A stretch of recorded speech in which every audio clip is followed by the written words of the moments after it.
네, 안녕하십니까, 버식입니다. 최근에 금과 은의 가격 상승이 정말 무서울 정도로 가파르게 상승하고 있습니다. 그런데 이 현상은 현재 우리가 살고 있는 이 세상이 어떻게 돌아가고 그리고 앞으로 어떻게 돌아갈지 그런 걸 이해하면 충분히 납득이 되는 그런 현상인데, 그런데 이런 거를 대중들에게 정말 이해하기 쉽게 설명하는 게 되게 힘들어요. 그러다가 최근에 제가 뉴스를 한 개 봤는데 20대 때 제 인생을 갈아넣었던 리니지라는 게임이 리니지 클래식이라는 이름으로 나온다는 겁니다. 지금 나이 3, 40대 되시는 분들 중에서 아마 디아블로, 리니지, 그리고 스타크래프트 이 3연봉을 피해가신 분들은 거의 없을 건데, 저도 한때 리니지에 빠져서 현생을 오프라인하고 리니지 속 세상을 진짜 세상으로 그렇게 착각하고 살았던 그런 적도 있었어요. 그래서 이 현상을 지금 우리가 살고 있는 이 세상과 빗대어서 그렇게 설명하면 여러분이 정말 쉽게 이해할 수 있을 거라 그렇게 생각을 했어요. 린저씨 분들은 알고 계시겠지만 처음에 리니지하는 그런 서비스가 딱 오픈했을 때 이 세계는 정말 센세이셔널한 그런 세계였습니다.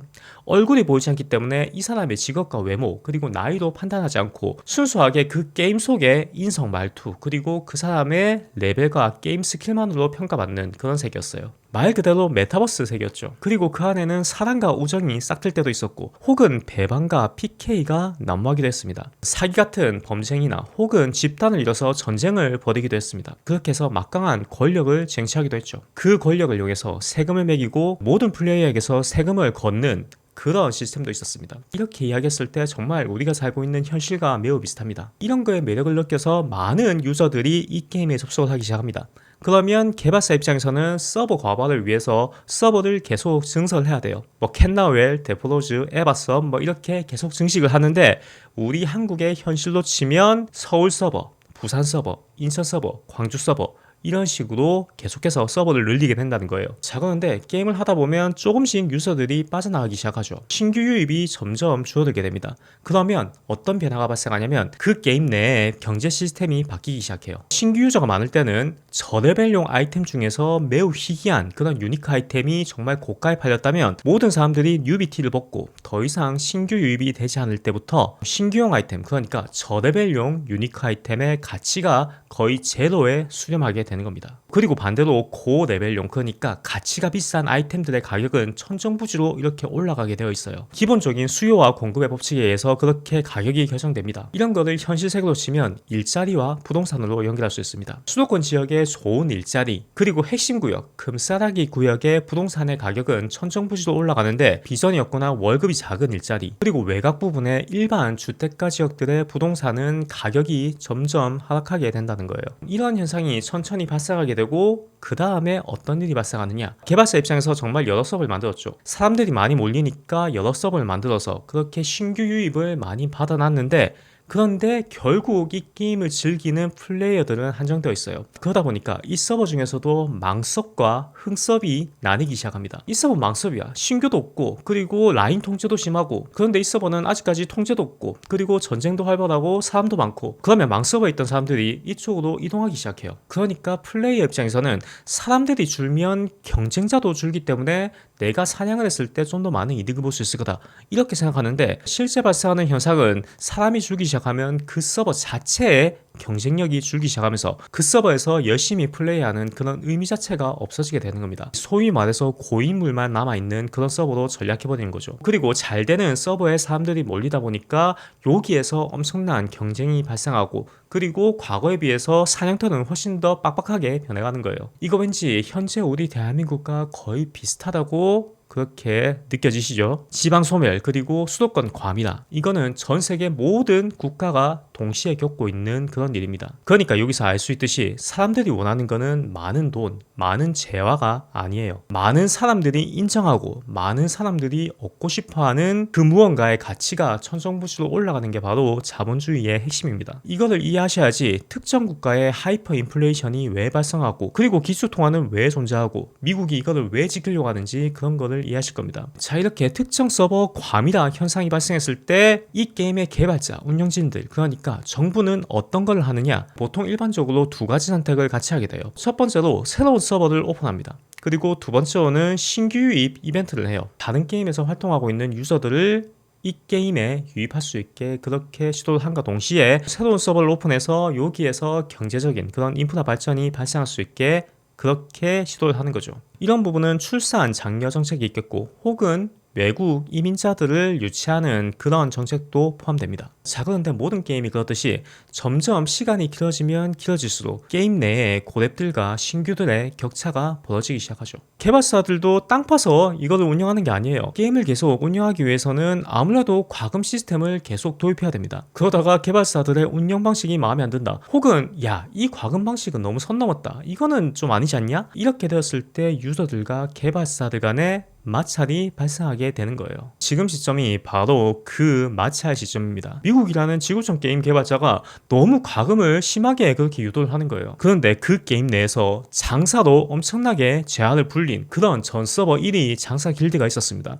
그건 바로 중국이라는 길드였어요. 중국이라는 길드가 물건을 잘 팔아서 정말 많은 돈을 벌고 있는데 계속 개발진들이 그걸 보면서 아, 얘는 너무 게임 시스템을 많이 흔드는 것 같은데 이러면서 룰을 계속 싹싹 바꾸는 거예요. 중국 길드가 돈을 많이 벌지 못하게 그렇게 계속 시스템을 바꾸고 과금 방식도 바꾸고 이렇게 하니까 참다 못한 중국 길드가 이제 빡이 친 거죠. 그렇게 해서 중국 길드가 선언합니다. 자, 여러분, 현재 NC소프트는 초심을 잃었습니다. 이 사람들은 더 이상 유저들과 소통하지 않고 자기들 멋대로 운영하고 과거처럼 채팅창에서 그렇게 따뜻하게 이야기해주는 그런 운영자가 아닙니다. 그냥 단순히 본인들의 이속만 챙기려는 그런 회사로 전락했습니다. 그렇기 때문에 우린 과거의 영광을 되찾기 위해서 리니지 클래식 프리서버를 오픈하겠습니다. 이쪽으로 오세요. 이게 바로 중국이 주도하는 근본이제의 부활, 브릭스 체제를 이야기하는 거예요. 그 당시만 해도 미국이 참 민주적이고 정말 잘했는데 근본이제가 깨지고 난 다음부터는 너무 미국만 잘 살고 다른 나라는 전부 다 못 살게 된 것 같아. 지나서 생각해보니까 과거 근본이제 때 시절이 훨씬 더 평등하고 그리고 우리가 더 행복하게 살 수 있었던 것 같아. 그러니까 이때로 돌아가서 현재 NC소프트의 만행에 벗어나서 우리끼리 한번 게임을 재밌게 즐겨보자. 이게 바로 중국이 원하는 브릭스 체제란 거예요. 지금 리니지 클래식의 많은 린저씨들이 기대하는 이유도 바로 이겁니다. 과금 시스템을 최대한 줄여서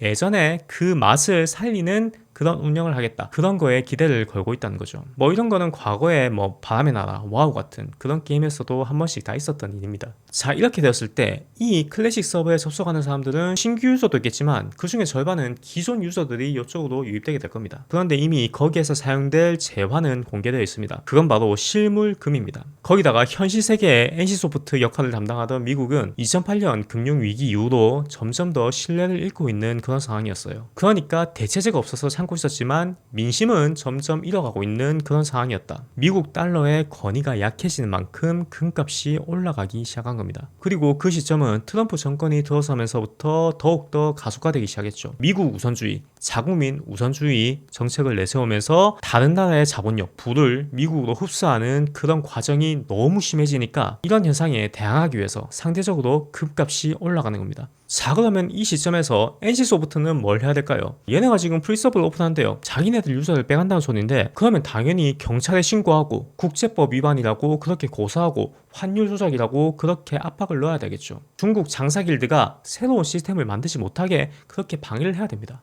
회사의 생존을 위해서 그거는 당연한 거예요.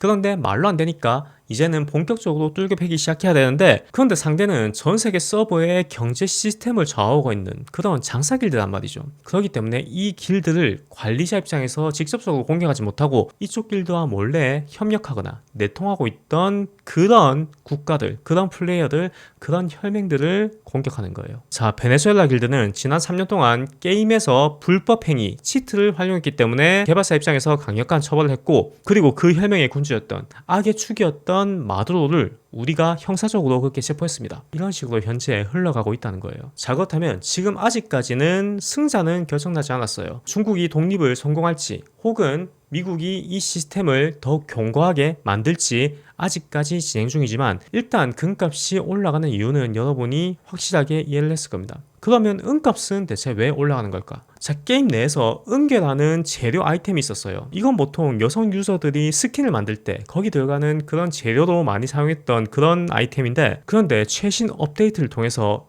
AI와 로봇 시스템이 도입되기 시작했습니다. 그런데 이 AI 로봇을 만들기 위해서는 은계가 정말 많이 들어간다는 그런 시스템이 도입이 돼버린 거예요. 이렇게 되었을 때 가장 먼저 요기에 대한 돈 냄새를 맡는 그런 무리가 어디가 있을까요? 그건 바로 전세계 1위 장사길드인 중국 길드에서 먼저 냄새를 맡겠죠. 야, 은계 이렇게 배치된대. 앞으로 은계 가격이 비싸질 거니까 일단 사재기를 해. 그렇게 해서 중국 자본이 전 세계의 선물 시장에 은을 전부 다 사재기하기 시작하는 겁니다. 자, 원래 원자재 선물 거래를 할 때는 보통 일반적으로는 현물을 수령해 가지 않아요. 본인 포지션과 그리고 롤업을 될 때 그 가격을 비교해서 차익만큼 그냥 그 돈을 받아가는 게 일반적인데, 최근 들어서는 중국 자본이 이 선물 시장에 있던 은을 현물로 전부 다 받아가기 시작했다는 거예요. 그 다음에 중국 길드가 선언하는 거죠. 우린 이제 앞으로 은을 팔지 않겠다. 이 은으로 전설 아이템, 그러니까 AI나 로봇 같은 고레벨용 전설 아이템을 만들어가지고 그 아이템 완제품만 팔겠다는 그런 이야기를 하는 거예요.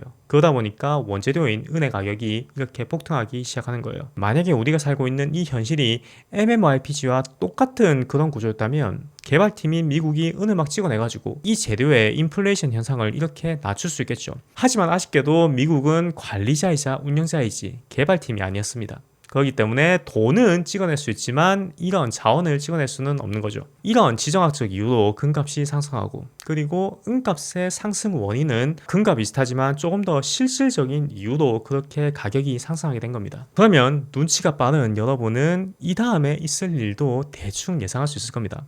금값이 올라가고 은값이 올라갔죠. 그런데 오른 목적이 다르기 때문에 어떤 문제가 해소되었을 때 금값이 내려가고 그리고 은값이 내려가는지, 그런 거에 대한 것도 여러분이 자연스럽게 생각할 수 있겠죠. 일단 지금 시점에서 금값이 내려갈 확률이 은값이 내려갈 확률보다 좀 더 높은 편입니다. 하지만 그렇다고 해서 그 가격이 갑자기 폭락하거나 이런 일은 아마 지금은 없을 거다. 왜냐하면 현재 미국이 하고 있는 정책들, 그러니까 자국민 우선주의의 그런 정책을 봤을 때 아마 당분간은 글로벌적으로 이런 불안한 외교 정세가 계속될 거기 때문이죠. 자, 그러면 오늘 영상에서는 온라인 게임의 클래식 서버를 오픈한다는 그런 뉴스를 보면서 이런 현상을 우리가 살고 있는 지구 서버와 한번 비교를 해봤습니다. 많은 도움이 되셨길 바라고요. 혹시라도 이 금값, 은값의 상승 레이스를 놓쳐가지고 너무 배가 아픈 그런 분들이 있을 거예요. 다른 사람들 다 먹는데 나만 또 못 먹었네, 이런 분들 많을 건데, 금과 은이 올라갔으면 그 다음에 올라가는 광물도 분명히 존재합니다. 그런 투자 아이디어를 제가 멤버십 전용 영상으로 만들어가지고 이제 구독자님들에게 특별히 제공을 해드릴 거니까 너무 마음 아파하지 마시고, 앞으로 기회는 정말 많이 있습니다. 지나간 과거를 보면서 후회하지 말고 앞으로의 미래, 앞으로 어떻게 바뀔지 그런 부분을 포커스하고 계시면 분명히 새로운 기회가 눈에 보일 거예요. 자, 그러면 다음 영상에서 또 뵙겠습니다. 감사합니다.